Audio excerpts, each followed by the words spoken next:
Até agora, a trama de The Last of Us vem sendo dividida em partes que ficam muito bem contidas em cada um dos seus episódios. Por exemplo, o primeiro episódio completa a saída da zona de quarentena, o segundo acompanha toda a viagem até o Capitólio, e o terceiro acompanha o arco completo do Bill. Mas agora, esse quarto episódio forma uma estrutura um pouco diferente, porque ele apresenta esse novo arco de Kansas City, mas deixando a resolução dessa parte para os próximos capítulos da temporada. Mas mesmo com esse arco que ainda está incompleto, o Joe e a Ellie ainda tiveram novas experiências que marcaram pontos essenciais da evolução deles. E além disso, a chegada da nova vilã, a Kathleen, causou uma certa estranheza na apresentação dela. Mas depois de algumas cenas, o propósito dela parece ficar mais claro, como uma personagem que tem a função de ser justamente uma figura inesperada na posição que ela ocupa. Fala pessoal, tudo tranquilo? Eu sou o Kaique e sejam bem-vindos a mais um vídeo sobre The Last of Us. E a novidade que eu quero avisar é o seguinte, eu fiz uma playlist com todos os meus conteúdos sobre The Last of Us, tanto sobre a série, quanto as coisas que eu já fiz sobre os jogos também, tá aqui na descrição e nos cards. E tem um vídeo novo bem legal lá, que foi um mais voltado para a relação do Bill com o Joel no episódio 3 da série. Foi um vídeo de um formato um pouco diferente, mas é porque ele foi a melhor forma que eu encontrei para fazer o meu review sobre o episódio 3, focando nesse aspecto. Beleza? Então, enfim, vamos pro vídeo. Desde o início da série, a Ellie vem demonstrando um tipo de inclinação para a violência, como ela demonstra quando sente um entusiasmo pela força do Joel, ou quando ela pede para ter uma arma, o que ela inclusive fez várias e várias vezes. Can I have a gun? Absolutely not. I have a spare hand. Dude. No. A Ellie é uma órfã que teve uma vida solitária. Então parte do que ela procura com essa agressividade é poder cuidar de si mesma, para que ela deixe de ser uma criança submissa e dependente, que é a posição que ela vem ocupando nos últimos tempos. E agora, essa tendência mais agressiva da Ellie marca a abertura do episódio, com uma cena que mostra um detalhe bem importante da personalidade dela, que é como a violência vai além de uma forma de defesa, porque ela está se tornando uma fantasia de poder para Ellie, que ela realmente gosta de imaginar no seu controle. Só que mesmo com essa tendência mais agressiva, a Ellie continua se dividindo entre essa inclinação mais violenta e a essência infantil dela, que é o lado que ela não consegue deixar de ter. No início do episódio, ela tem essa postura empolgada e confiante de quem quer usar essa arma. Mas na hora da cena de ação, que é a situação de perigo real, o comportamento dela acaba sendo bem diferente, porque ela fica impactada com a verdadeira forma da violência. Por mais que a Ellie tenha tido a frieza de atirar e de aceitar a morte do inimigo, quando o Joe precisa executar ele, ela fica trêmula depois de atirar. E quando ela sai da frente do Joe, ela ainda fica ofegante e chora, o que mostra como ela ainda se abala com essa violência que ela quer controlar.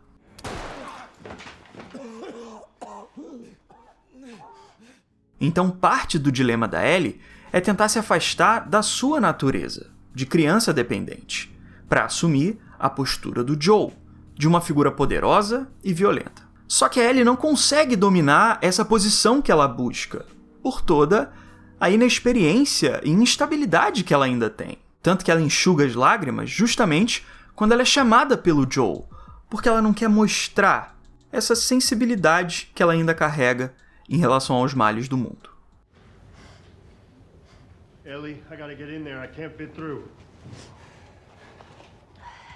E ela só consegue compreender melhor a capacidade dela quando ela e o Joel aceitam os papéis que eles vêm tentando negar. Do mesmo jeito que a Ellie quer se afastar da posição de criança submissa, o Joel também nega uma posição familiar nessa relação, que no caso dele é a paternal. Tanto que ele diz com todas as letras que ela não é parte da família. Só que quando eles dois buscam resolver os conflitos que eles enfrentam, eles precisam mudar essas posturas. Na cena da conversa entre os dois, o Joel está se sentindo culpado, porque mais uma vez ele não foi capaz de proteger quem ele deveria.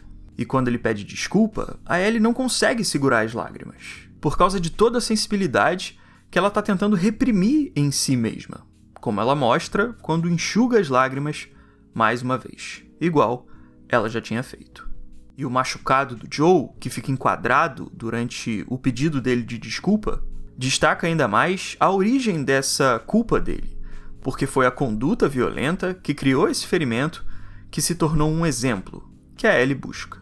Então, tanto a Ellie quanto o Joe terminam essa sequência com uma sensação de culpa, com os dois se achando mais fracos do que eles deveriam ter sido. You shouldn't have had to. And I'm sorry. Mas quando os dois se permitem seguir seus instintos, de um em relação ao outro, eles superam a culpa que eles carregam. A Ellie aceita uma posição mais infantil, de aprendizado, e o Joe toma a função paternal, de quem ensina e transmite sua experiência. E é com essas funções que eles vêm tentando reprimir que eles passam por cima das frustrações dos dois. Então a arma que começa como uma negação da natureza infantil da Ellie acaba tendo uma função contrária, quando ela se torna a razão para que ela e o Joe finalmente tenham uma troca de confiança, que é uma realização para Ellie, como fica bem estampado no sorriso dela. Look at.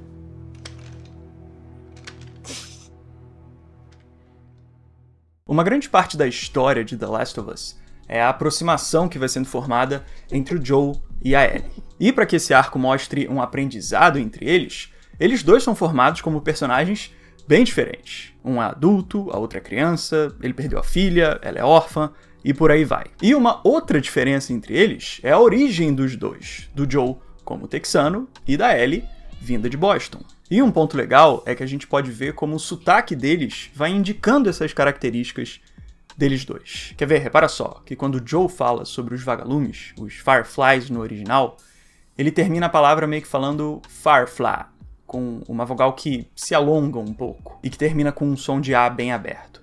Mas quando a Ellie diz a mesma palavra, a gente entende que ela fala com um som um pouco mais curto, com esse Y do final, que parece mais um I, de Firefly. He used to be a firefly. There's a Firefly base camp somewhere out west. Então olha só como é interessante a gente ter um conhecimento sobre o idioma aqui do nosso mundo real, com as formas e variações que ele tem, pra gente ver como essa língua é levada pra cultura pop, nesse caso, para mostrar as características desses dois personagens. E é por isso que, mais uma vez, eu fico muito orgulhoso em poder trazer mais um vídeo junto com esse parceiro que eu realmente acredito tanto, que é o Cambly, que é uma plataforma de ensino de inglês online que te oferece aulas particulares com professores nativos de vários países, como os Estados Unidos, Austrália e muito mais. E vai ter um desconto bem legal. Espera aí que eu vou explicar. Cara, então, eu sei que de início o ensino de inglês até pode parecer meio complicado para quem ainda não está tão acostumado assim com o estudo da língua. E eu digo isso como alguém que já estudou inglês e já teve suas dúvidas. Mas cara, a verdade é que o seu inglês não precisa ficar realmente perfeito para você já melhorar com ele. Porque o importante para a sua comunicação é você conseguir transmitir sua mensagem com um inglês que não precisa ser perfeito. E pode ter sotaque, como o próprio Joe tem, como a gente acabou de ver. E se liga só, que uma novidade que é bem legal para você praticar o seu inglês no Cambly, com tranquilidade, são as aulas em grupo, porque elas permitem que você tenha a sua experiência com pessoas de diversos países. E esse cenário é ótimo para você preparar a sua fluência tendo contato com o inglês do mundo real, com pessoas que falam de formas diferentes, mas que ainda se comunicam tranquilamente bem. E eu queria mostrar o que foi o trecho da minha aula. Dá uma olhada aí.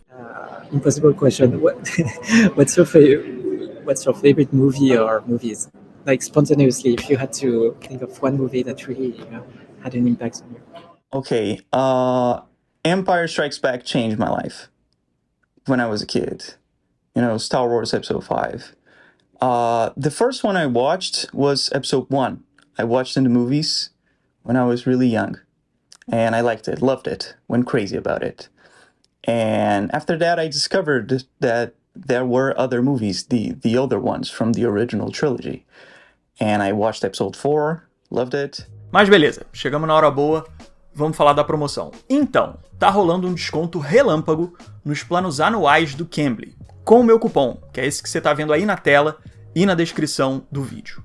E com essa promoção, os planos vão a partir de R$ 68,00 por mês para 1 hora de aula por semana. Mas olha só, outra coisa muito importante é que você tem que correr lá para aproveitar a promoção, porque ela só dura por 48 horas. Então corre lá, coloca o meu cupom e aproveita o Cambly.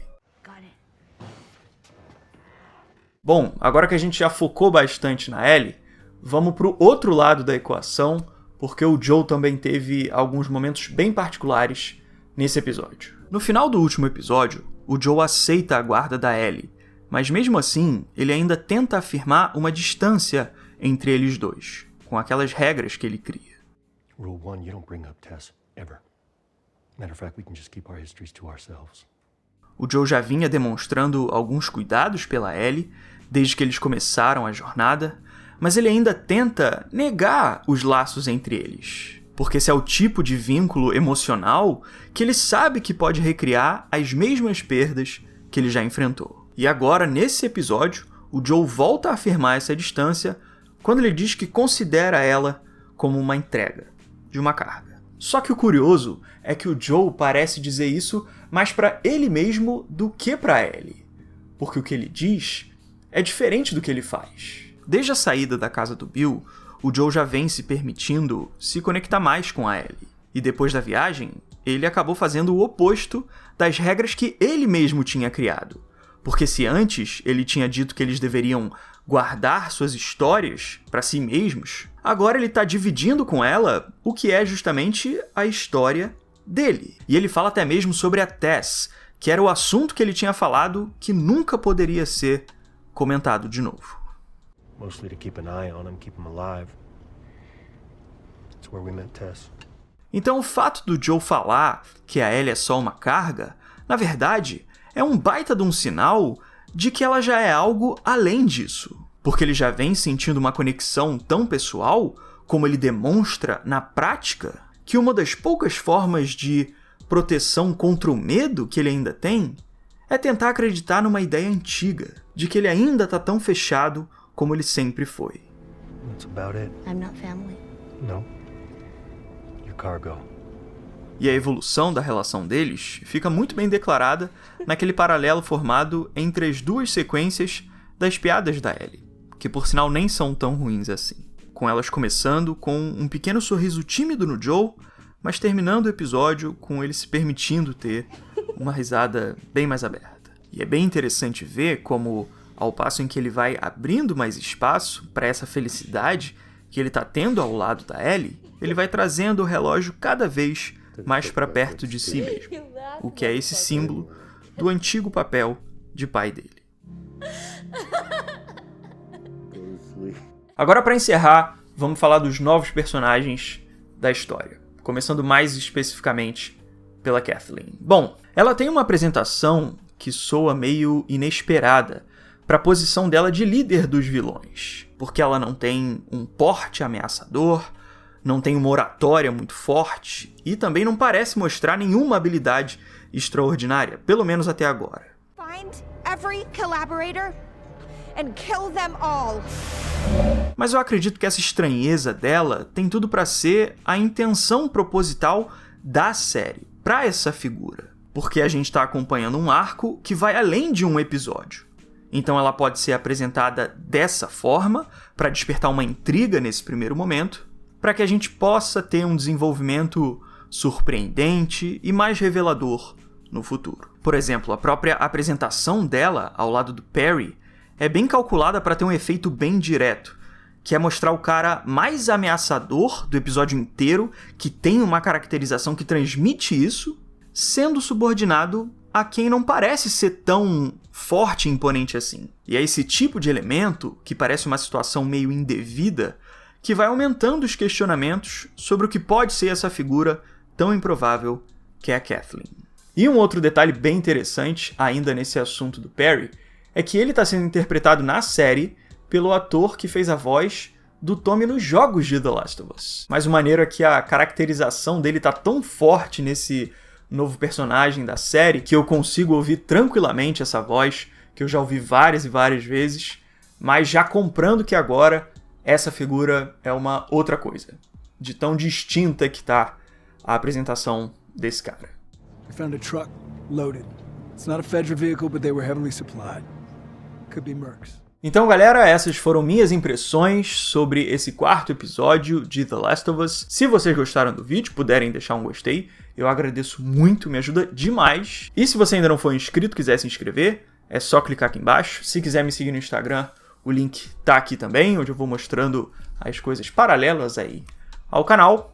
E é isso. Agradeço muito pela audiência e espero ver vocês no próximo vídeo. Beleza? Então eu fico por aqui. Valeu e um abraço.